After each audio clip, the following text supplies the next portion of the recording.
The Nanny is still a huge hit all over the world. Most people think Fran Drescher is no longer around since The Nanny finished. They are totally wrong. She became the most important person in Hollywood that no one talks about in 2021. She decides how much each player gets paid. She picks which movies are made. She shut down the whole business for 4 months in 2023. Studios lost a lot of money because she wanted them to. But this power came from being hurt. A lot of people didn't know about it. What happened to her in the 1980s made her into the fighter she is now. She is no longer just an actress, she is now something much more dangerous.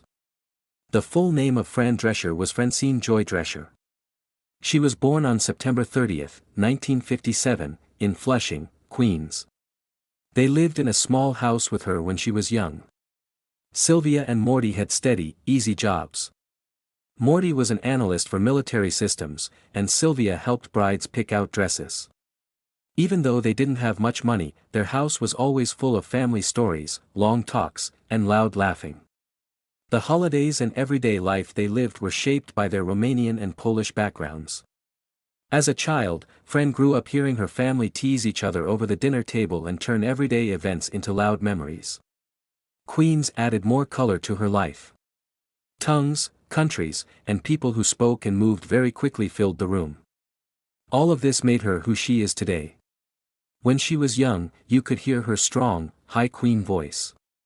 The same sound that made her famous in the end. She liked acting long before she knew what it meant to be an actor. She would act like TV stars in the living room, put on small shows for her neighbors, and use the school halls as stages. I saw her spark right away.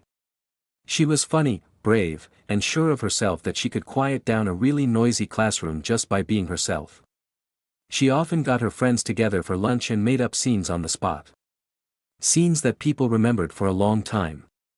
These early times made her feel like she was seen. They pushed her to live a life that would make people laugh and pay attention. People in her Queens neighborhood always reminded her of where she came from. A lot of different rhythms were used when people spoke. She grew up in a place where people talked fast, slow, and loud. Her voice wasn't made just for TV. It was true. People who live across the street remember hearing her voice when she was young. That sound became who she was. She was proud of it. After that, Hollywood tried to change her, but she always spoke the way she did because it made her think of home. She tried out for the Miss New York teenager pageant when she was 16 years old and came in first runner-up. Things changed for her a lot that one night. Getting over her fears while standing on stage taught her how to perform well under pressure. It taught her something important to lose. She understood that being turned down hurt, but it could also make her stronger. It made her care more about her dream after that show than it did before. She was also changed by her time in school. In the late 1960s, she went to Parsons Junior High. When she was 14, she moved on to Hillcrest High School. There were kids at Hillcrest from over 40 different countries. Brand was a good fit. She joined the theater club, ran for president of the class, and easily won in 1973. Her teachers said she was smart and full of life. She only had to talk to make a normal lesson into a little show. She was brave because of Hillcrest. It taught her how to deal with people and criticism. They met in 1972 in an acting class. His name was Peter Mark Jacobson. Both of them were 15 years old. They laughed so hard during a comedy class that they forgot their lines. After that day, they thought about their future, wrote scenes, and dreamed about being in Hollywood for hours in the school library. They didn't tell anyone about their relationship so that rumors wouldn't spread, but every year their relationship got stronger. After meeting her, Peter said she was the funniest girl he had ever met. Their friendship took them a long way. Fran left high school in June 1975. Ray Romano was one of the almost 700 students in her class. They walked the same halls together but didn't spend much time together. And went to the same schools. After they became popular, they would joke about their time in Hillcrest. No one who had met her was surprised when Romano said she was memorable. It wasn't always easy in high school. She was proud of herself when she sang a Broadway song at a talent show in 1974. Afterward, her acting teacher told her that her voice was rude and harsh. The words hurt a lot. For months, she didn't sing. She felt bad about herself every time she thought about it. But when she tried out for the Nanny years later with her real voice, the voice that people thought was annoying became what made her famous. She remembered that moment from school. It made her believe in herself. She went to Queen's College for one semester after high school. She and Peter both wanted to learn how to act, but the lessons they needed were always full. They were stuck. Instead, they joined a nearby beauty school. I cut hair for $12 a session and slowly saved money. She saved up enough money to move to Los Angeles in 1976, where she started looking for work one small part at a time. She was able to make it when acting jobs were hard to come by because she chose to focus on real skills. They got married in a small wedding at the Queen's on July 29, 1978, when she was 21 years old. They took $200 and their whole lives with them and flew to Los Angeles with only hope. They slept on couches, shared small rooms, and lived off of the money she made as a receptionist. Those early years were hard for them. Fab was tough and wouldn't give up. To keep their dream alive, she did several jobs and went back to school for cosmetology. In 1977, she got her big break as an actress when she got a small part in Saturday Night Fever. Even though she only made $100, it changed her life. She said the famous line, "Are you as good in bed as you are on the dance floor?" in her scene with John Travolta. The line wasn't meant to be there. The director told her to do something brave because he liked the way she thought. She did it. That part of the scene stayed in the end. People paid attention to her because of that small part. It was still hard in Hollywood. She was in American Hot Wax in 1978, but the business kept casting her as the loud girl from Queens. It was hard to get money. She worked as a makeup artist to make money. She learned how to deal with disappointment through the fight. She kept going to auditions and pushing herself. In the early 1980s, she got turned down more than 200 times. Some casting directors laughed at her because of her accent. One soap show director fired her right away when she spoke. She often thought about leaving, but she always stayed. In 1985, she got her first real break on TV when she got a part on Princesses. She finally thought all her hard work was worth it. The show did not last long, though, only 4 episodes. It failed to grow because of problems with the cast and the production. Again, she didn't know where she fit in the business and felt lost. But the experience made her stronger. You know what? She told herself she wouldn't stop until she made something that fit who she was. It wasn't all glamour in Fran Drescher's life at first. People laughed at her voice at first, but they learned to love it. It began in small rooms, with long days.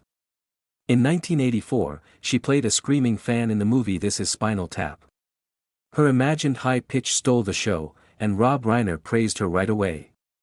Things didn't change for her when the cameras stopped rolling. No one gave her any new parts. She wasn't called back. She had to stay in New York and pay her rent, so she did any job she could find, even phone sex work.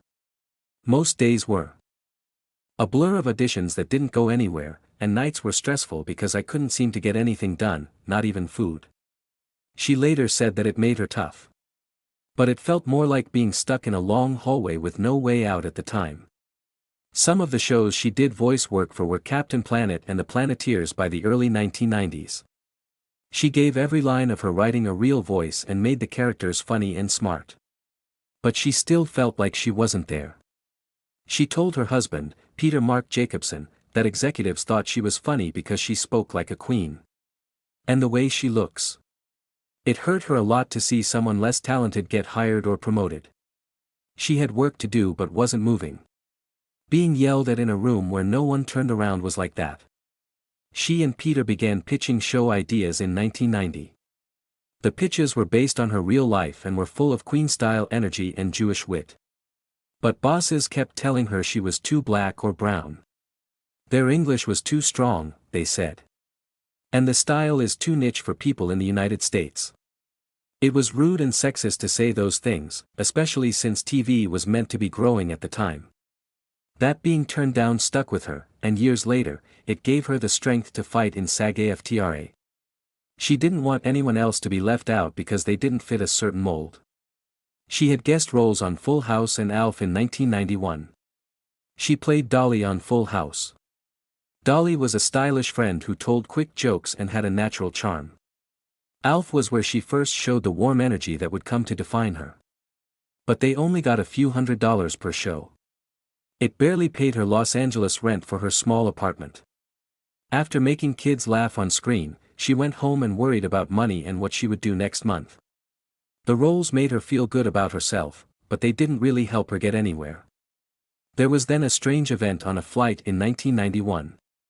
Fran was on her way home from a family wedding when she sat down next to CBS President Jeff Saganicki. They began to talk. She told him a story about a Queens girl with a lot to say who works for a wealthy British family. Because she was honest and had a spark, her voice caught his attention. He approved a test within a few months. After years of trouble, that one plane ride gave her the best chance of her life. Without that meeting, her break might have gone by without a trace. But her success didn't take away the pain she was carrying. Two armed guys broke into her Los Angeles home around 10 p.m. in 1985, when she was only 28 years old. Fran, her boyfriend Peter, and their friend Donna were all tied up. The attackers put blindfolds on her, said they would kill everyone, and made her do sexual things. The attack that happened at gunpoint went on for more than an hour. After that, the house fell apart, and she felt like she had a cold weight on her body. She got away living, but hurt. And broken on the inside. For years, that night stayed with her and changed how she thought about safety, trust, and power. It got even harder afterward. She told no one about the attack because she didn't want to hurt their feelings. Peter and a few friends were the only ones who knew what ended. The bad event turned into PTSD. She had bad dreams that woke her up at night. She kept checking the locks. Sometimes it was hard to do auditions because flashbacks would happen out of the blue. Therapy was helpful. But it took a long time to heal. Years later, when she finally decided to be honest over keeping quiet, she talked about it in public. In 1996, a long time after the attack, she helped cops find one of the people who had raped her. At the height of the Nanny's fame, a tabloid dug up old information about Robert David Marcus. The new investigation led police to ask Fran for aid. She went to a jail interview and told them what they needed to know. Marcus was found guilty, which didn't take away the pain but did help her move on. Because she was so brave, Hollywood started to pay more attention to attack survivors. Fran and Peter made The Nanny together by 1992. Fran Fine was based on Fran's own life. The Queen's childhood, her time at beauty school, and her parents, Sylvia and Morty, were all based on real people in her life. How she spoke, when she spoke, and how honest she was made the character. That age didn't have many sitcoms created and run by women, and this one did. It gave the show a spark that no one else could match. It was pitched to CBS in the spring of 1993. Right away, executives didn't trust her. The way they talk, dress, and act. To get them to agree, she walked into the room as Fran Fine and did the opening scene live. The room changed right away. They gave the pilot the go-ahead right away. People tell stories about that time because it showed that confidence and being yourself can open doors that seemed locked. More than 50 British actors tried out for the part of Charles Shaughnessy in July 1993. Everyone was shocked by his real accent. And made the show all the better. The team had to make the most of every dollar they had during the first season, which cost $1 million. To save money, they shot in real New York places and had to stick to tight plans. But being real worked, and the way Fran and Charles interacted with each other made it all work. Fran also fought to be named a co-executive producer. At that time, women didn't often ask for that much power, but she knew that control was important. Later, that title made her a lot of money from being syndicated.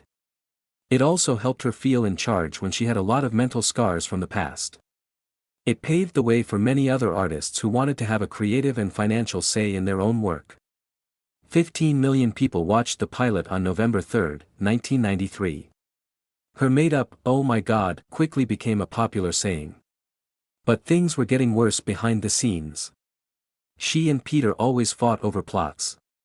Their marriage was stressed by the stress of making movies and acting until it finally broke up. She worked hard to keep the show going, even though her personal life was falling apart. The Nanny made it into the top 20 shows on American TV by the end of its second season in 1994. Fran was nominated for an Emmy in 1994 and 1995. But the voice that made her famous was hard on her. Her throat hurt from working 14-hour days. She hired teachers to help her keep the high, raspy voice that made the character unique. Fame was loud and bright, but it hurt her body. She became the director in 1995. Someone was also fired for making sexist jokes. The staff was shocked by the move, but it set the tone. She cared about respect. People shouldn't be hurt by jokes, and women should feel safe on the set. Her guidance helped the show become a healthier place to work, and it quietly made room for more women to become directors in the future. She even paid for therapy meetings for the cast when things got bad. Lauren Lane had a hard time playing C.C. Babcock, and it made people feel bad. Fran thought the cast needed help, so she used her own pay to pay for therapy. Everyone was able to breathe better and work better after the lessons. It had never been done before. And showed how much she cared about those around her. She turned down a big part in a Saturday Night Fever remake in 1996 because by season 5, The Nanny was paying her $500,000 an episode. Being on the show made me feel safe, but it also put pressure on me. She worked long hours and was stressed, which made her marriage worse, but she stuck with what she had built. In May 1999, the last episode of the show aired. And nearly 20 million people watched. Fran finally got her happy ending, and fans saw it. Behind the scenes, Fran Drescher was fighting with CBS over money issues. Syndication delays cost her and her team a lot of money in royalties. Still, the finale was a happy event because it marked the end of a run that had changed her life and helped change television. Fran Drescher stepped into the year 2000. She thought she was just tired. But something very bad was growing inside her. She had cramps and blood that didn't go with the flow for 2 years. 7 different doctors looked at her and said it wasn't what it was worry, hormones, or something else. No one paid attention to what she thought was wrong. The truth finally came out after one last test at Cedars-Sinai. She had uterine cancer in its first stage. She was only 42 years old. The shock hit her hard because she knew she was about to fall into a dangerous stage. She heard her own words differently after that. She learned how easy it is to ignore women. And how quickly things can change when one test tells the whole story. She had surgery in February 2000 to remove her uterus completely. She lost her uterus and cervix and went through early menopause, which wasn't something most women her age even thought about at the time. She wasn't afraid to talk about how the physical loss mixed with her mental past. She said that the cancer was caused by unresolved stress from being raped when she was 15. They never said that trauma caused it, but she felt that there was a link between old pain and her new sickness. She told it in a way that made thousands of survivors feel like they were understood. It was more than just physical healing. She realized she had to deal with the feelings she had ignored for a long time. That truth helped her get through the months of being alone after surgery. She turned her story into something bigger when she was finally able to breathe again. She wrote Cancer Schmancer and put it out in 2001. There was one doctor who saved her life out of the 8 she wrote about. What shocked people was how easily her cancer could have been missed. The story didn't seem scary because she told it in a way that was both funny and honest. The book was both a warning and a way to live. Women started to question things more, get second views, and not take no for an answer. People were moved to stand up for themselves by her words long before the movement was named after her. By 2001, she no longer had cancer, and her chances of living were over 90%. Since she found it early. Her heart got better more slowly than her body. She suffered with not being able to have children. And when she went through menopause all of a sudden, she went to therapy to try to build her confidence back up little by little. Peter Mark Jacobson, her husband, was with her for all of her appointments and through all of her fears. But by 2003, they were no longer married. She told him later that he had been her rock while she was sick. Cancer still pushed them apart, though. It was in Prevention magazine that she talked about this. Getting across the idea that healing is more than just a medical finish line. It takes time to climb this mental mountain. Her pain shaped what she wrote. Law and Order SVU in 2001 had her play a character who was going through her own cancer journey. She used her real feelings and gave a performance that didn't seem like it had any acting tricks in it. Critics took note. Fans took notice. It was clear that she was using her pain for a good reason. Afterward, publications such as Business Insider wrote about how she used that part to get more attention and connect with people who only knew her as the stylish voice of comedy. Even before she became a full-fledged advocate, her life was on the move. After Peter and her split up in 1999, she found out he was gay. Instead of being angry, they became friends. They made the show Happily Divorced together in 2011 based on their own story. It was shown on TV Land and about 1.2 million people watched it. Her episode in the show's first season. The show was ahead of its time because it dealt with current relationships in an honest way, without making people feel bad. But for Fran, the show showed that she was more than just the nanny. She was brave and funny, and she could start a new story. In 2012, she used her voice in an animation show called Hotel Transylvania. Eunice was her part. Who is married to Dracula? People who liked her were shocked to hear her in such a sharp and different part. It was said that she made $2 million per movie as the series became a billion-dollar star. The show had made more than $1.2 billion around the world by 2018. People learned how flexible she could be when she got the chance to use her voice with a new group of people. She found new roads even when plans didn't work out. From 2014 to 2015, she played a mother who messed with her older children on the NBC show Indebted. The show had one season and an average of only 2.4 million people. After being cancelled, she didn't run away. Instead, she started making short films about self-acceptance and strength. In 2017, one of them, My Big Gay Italian Wedding, was shown at film festivals. She showed once more that you can come up with something new even when your business shuts down. It got worse in the late 2000s when the Broadway musical version of The Nanny kept getting stuck. She changed her mind again when the project was pushed back in 2020 because of the pandemic. She made a show where she talked directly to people in their 20s and 30s. Her episodes usually got more than 50,000 downloads. She talked about suffering and getting better. New ideas and health. Younger people liked how honest she was because she wasn't acting her life was perfect. She just told the truth. When she became an activist, her voice got stronger. Before she became a union leader, she started the Cancer Schmancer movement in 2007. It started when 8 different doctors told her she wasn't sick. She didn't want women to ever have to fight that hard to get answers again. Moving forward made Fran Vans. There were mobile screening centers that went to low-income areas and gave people free cancer checks. They raised more than $10 million and paid for thousands of screenings by 2025. The Gynecologic Cancer Education and Awareness Act was passed with their help. This law forced doctors and patients to learn more about early signs of the disease. Because of her fight, women could find cancer early and not wait too long. Her leadership kept getting bigger. On September 20, 2021, she got 81.4% of the vote to become head of SAG-AFTRA. After 2 years, everyone in the business watched her during the 2023 Hollywood strike. Over 100 million people have watched her talks. This was the longest strike in SAG-AFTRA history, 118 days. A deal worth more than $1 billion was made thanks to her. It kept pay-for-streaming work safe. And added more protections for players against AI use that isn't controlled. Voice actors, stunt performers, and background actors finally got the protections they had been waiting decades for under her guidance. She took her fight outside of Hollywood.